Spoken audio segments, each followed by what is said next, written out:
mà lý nhóm chừng ngon cà phê ngày muốn đó đấy hưởng ấy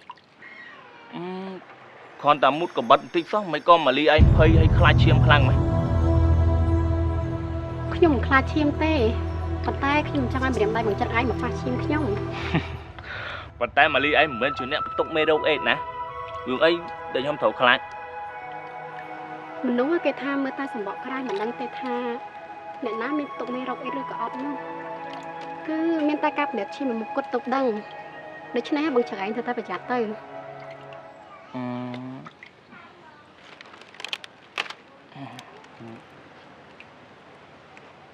ព្រោះបងចង់ឯងខាត់ថៃហ្នឹងបងឯងហៅបាយហ៎ហូបបាយហើយនៅ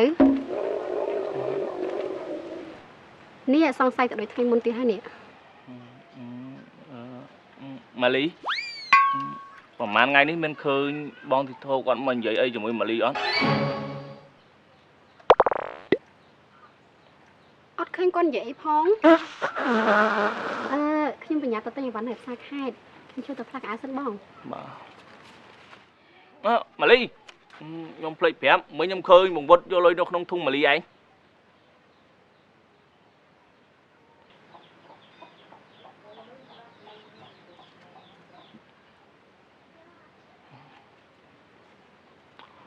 អើយ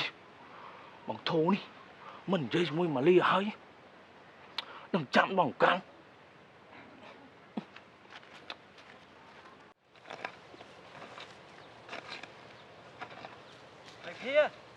អូសួស្ដីដាន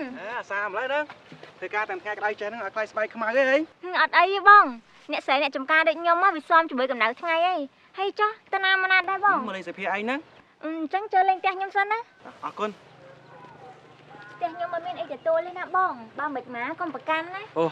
ទៅប្រកាន់អីសិតតែគ្នាឯងហ្នឹងមកចាប់អ្នកទេតាណាអស់ហើយស្ងាត់ឈឹងអញ្ចឹងអូពុកខ្ញុំមកគាត់ទៅរត់ម៉ូតូហើយម៉ែគាត់ទៅបេះតកូនសម្រាប់ឲ្យជ្រូកទៀតគាត់មកវិញហីមកបងអង្គុយលេងសិនណាអូអរគុណបងដល់ណាបាទថ្ងៃមុនបងធ្លាប់ធានារកការងារខ្ញុំធ្វើឥឡូវមកចៃនេះចង់ធ្វើការមែនទេចាអូមានអីអូលោកម៉ែខ្ញុំមកហើយតាជំរាបសួរមីងចាលើកដៃខ្វាយប្រាក់មួយម៉ែគាត់ម៉ែនេះឈ្មោះដល់ខ្ញុំធ្លាប់ប្រាប់ម៉ែថាគាត់ធ្លាប់ធានារកការងារខ្ញុំធ្វើអូក្មួយប្រុសហ្នឹងហ៎បាទមីងអូហើយណែណាកូនមិនក៏មិនចាក់ទឹកចាក់អីជូនក្មួយគាត់តែមកដល់មិញដែរហ្នឹងម៉ែអត់អីទេមីងខ្ញុំញ៉ាំហើយមិញដែរហើយអូមកគួយមកក្មួយបាទឥឡូវគិតមិនដែរហើយចង់ធ្វើការឆាប់ៗនេះអត់ចាចាំមីងវិញគិតមិនដែរមីងមីងហ្នឹងវាចង់បន្តិចណាក្មួយព្រោះអាភាវានៅជាប់រៀនតែការងារហ្នឹងអត់ប៉ះពាល់ដល់ម៉ោងរៀនទេមីងអញ្ចឹងអញ្ចឹងល្អអន្តតាប៉ុណ្ណឹងចេះមួយណាចាំមើលមីងពិភាក្សាជាមួយពុកវាសិនបើយ៉ាងម៉េចយ៉ាងម៉ាចាំមីងប្រាប់ទៅនឹងក្មួយឯងវិញណាក្មួយណាបាទមីង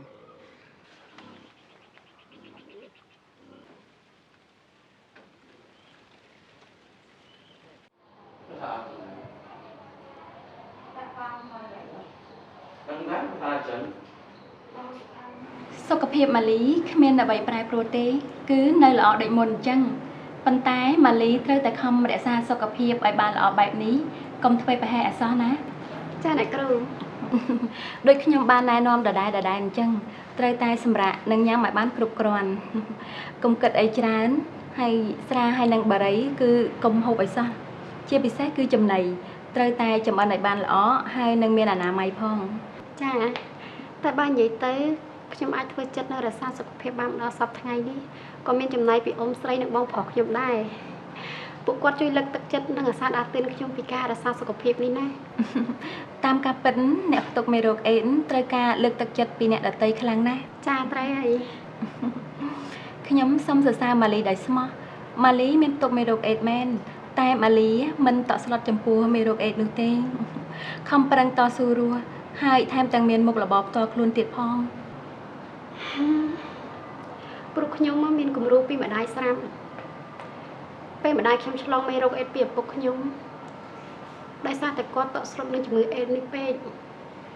ទៅធ្វើឲ្យគាត់ហូបមិនបានសម្រានមិនលក់រហូតធ្វើឲ្យសុខភាពគាត់ឆាប់ទ្រុឌទ្រោមទ ទោះបីអ៊ំស្រីខ្ញុំគាត់លងលោមឲ្យម្ដាយខ្ញុំទៅទទួលសេវាថែទាំអ្នកជំងឺអេដនៅមណ្ឌលសុខភាពឬនៅមន្ទីរពេទ្យបង្អែកក៏គាត់ព្រមទៅ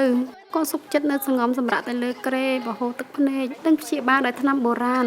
ហើយកណោះសម្បូរអ្នករើសអើងចំពោះអ្នកផ្ទុកមេរោគអេដទៀតកាន់តែធ្វើឲ្យម្ដាយខ្ញុំគាត់ឯកោក្រៅពីក្រុមគ្រួសារគឺគ្មានអ្នកណាជួយអើពើគាត់ឡើយដោយសារតែគាត់បាក់ចិត្តពេកហើយបានទៅទទួលសេវាថែទាំអ្នកជំងឺអេដពីមួយថ្ងៃទៅមួយថ្ងៃសុខភាពម្ដាយខ្ញុំកាន់តែទ្រុឌទ្រោម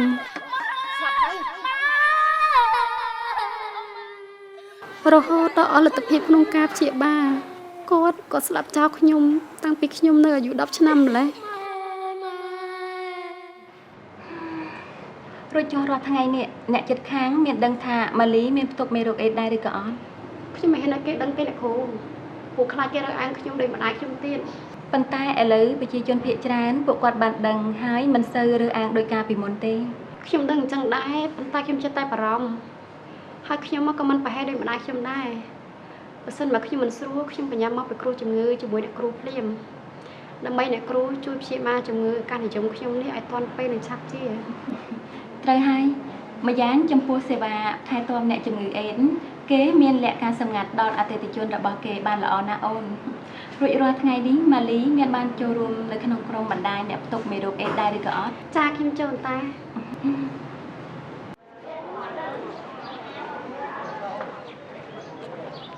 បងតើឃើញជំរាបសួរបងបាទហើយបងឯងមកពេទ្យស្វ័យដែរណាបងអូគឺបងនាំប្រពន្ធមកពិនិត្យសុខភាពឃើញគិតទៅឯងមានសំណាងល្អណាស់ដែលឯងរៀបការប៉ះចំប្តីល្អចេះយល់ទុកតរៈប្រពន្ធគិតទៅគួរឲ្យសរសើរមែនតើប្តីប្រពន្ធណាត្រូវចេះយល់ទុកតរៈគ្នាអញ្ចឹងហើយបើឃើញប្រពន្ធឈឺមិនអាចពើចំពោះគ្នាយ៉ាងម៉េចនឹងកើតរត់ចុះសុខភាពអង្គចាន់ឯងយ៉ាងម៉េចទៅហើយមើលទៅដូចជាស្រស់ថ្លាជាងមុននេះបើបងមិនប្រាប់គេក៏គ្មានអ្នកណាគេដឹងថាបងមានជំងឺនេះដែរនេះមកពីខ្ញុំឧស្សាហ៍មកទទួលសេវាថែទាំសុខភាពអ្នកផ្ទុកមេរោគអេដម្យ៉ាងខ្ញុំគិតថាមានអ្នកខ្លះគេក៏កើតជំងឺនេះដែរហេតុអីបានជាគេអាចរស់នៅបានអញ្ចឹងហើយបានជាខ្ញុំខំតាំងចិត្តតាំងស្មារតីធ្វើយ៉ាងណារស់នៅឲ្យបានដូចគេណាបងអូត្រូវហើយទោះបីជាបងផ្ទុកមេរោគអេដក៏ដោយប៉ុន្តែយើងក៏មានសិទ្ធិអាចធ្វើអ្វីៗគ្រប់យ៉ាងបានដូចគេឯងដែរតើភឿនឥឡូវនេះខ្ញុំបានចូលរួមក្រុមបណ្ដាញអ្នកផ្ទុកមេរោគអេដហើយអូអញ្ចឹងហ៎ការបង្កើតក្រុមបណ្ដាញហ្នឹងគេជួយអ្វីខ្លះដល់ពួកគេបងអូគេជួយយើងច្រើនណាស់បងមានដូចជាផ្ដល់ចំណេះដឹងផ្នែកសុខភាពផ្ដល់សេវាថែទាំសុខភាពដែលឥតគិតថ្លៃផ្ដល់គំនិតនិងមុខរបរផ្សេងៗដល់យើងហើយគេបានណែនាំយើងឲ្យស្គាល់ពីសិទ្ធិនៃការរស់នៅនិងលើកកម្ពស់ឲ្យយើងយល់ដឹងភាពជាអ្នកដឹកនាំទៀតណាបង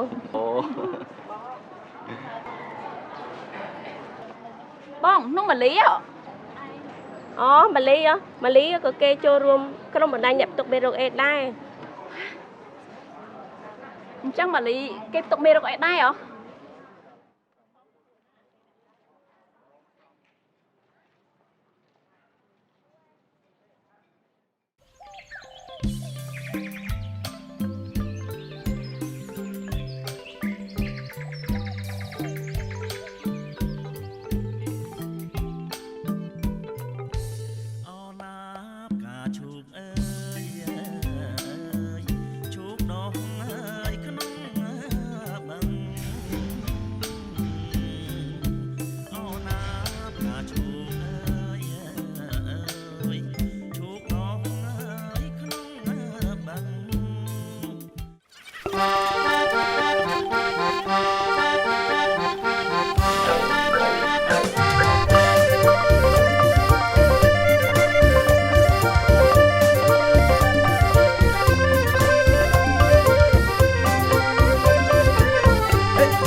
ជាតិភូមិខ្ញុំគយគុណមិនណាយ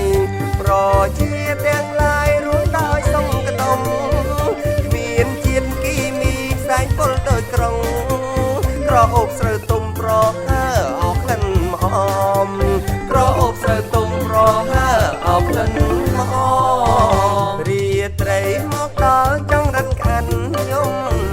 ដោយតន្ត្រីប្រគំបំពេមនុស្សម្នា